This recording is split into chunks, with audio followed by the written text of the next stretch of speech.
Chaban ga peda long ka gori jade yan sharing information man gora la yan dial tinta kana sar waga jing mi ra ba kujame ti ga gadi ti ta kwan ti ji yana ta ti la gad tangerin dol cho bakel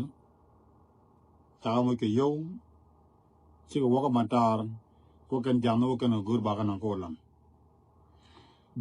de kulo jien ba kulo ban kana sar ga ja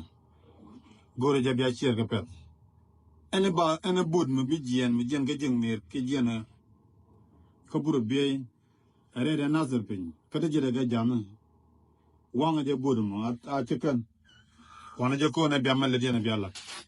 information gori jana na be kana ngal jaken dia chika jien da jigan dil kin ga yo wakan jano kana kok nangka be kana nangka jere yi tal gwadong be kana nangka je ko chikan blong makap kin ga widien atel bud mi jien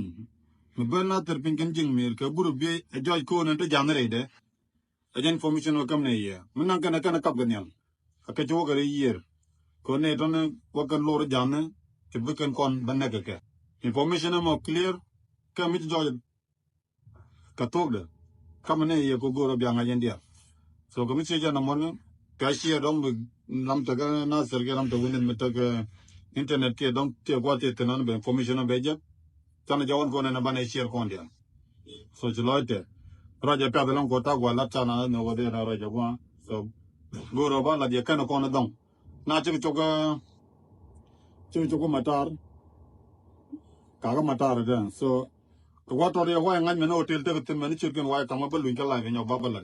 so je mi che na me no goro ba share ka kon ta dong ene bu de bi je no de je ga jan no ngade ne ga dung jana a wanga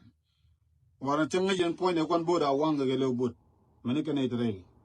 so je la ram ba kam yo na ya to mal